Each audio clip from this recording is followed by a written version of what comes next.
Marchant vers le point de passage de Zikim, dans le nord de Gaza, ces Palestiniens espèrent trouver de l'aide.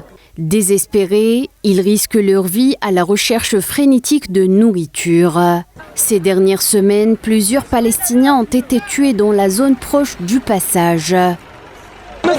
La mère déplacée, Khaled Chembari, attend de l'aide. Son mari a récemment reçu une balle dans la colonne vertébrale alors qu'il faisait la queue pour avoir de la farine. Il a été touché par une balle dans la colonne vertébrale. Ce jour-là, il est arrivé en retard. Finalement, il n'a pas reçu son sac de farine. Que pouvons-nous dire dans notre appel à Trump? Qu'il y ait une trêve et que mon mari aille se faire soigner. Je vous prie de vous pencher sur son cas. Il s'appelle Mahmoud Shinbari. Il est à l'hôpital Shifa. Je suis ici pour mes enfants. Je n'ai rien. La situation est très mauvaise.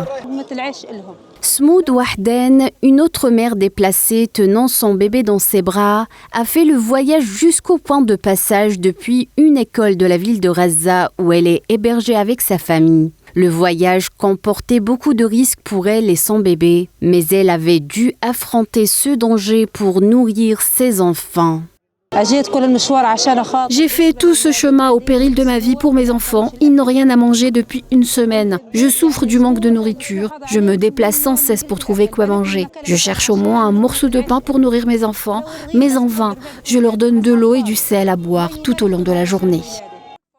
Au sud comme au nord, ces Palestiniens déplacés ont une fois de plus été confrontés à des intimidations et à des attaques alors qu'ils se rassemblaient pour recevoir de l'aide d'un site de distribution à Rafah.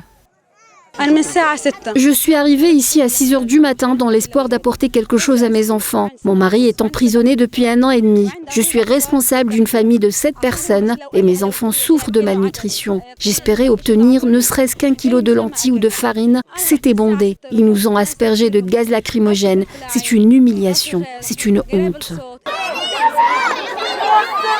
Gaza se rapproche de la famine, selon les experts, après plus de 20 mois de génocide pendant lesquels l'entité sioniste a entièrement bloqué l'accès à la nourriture.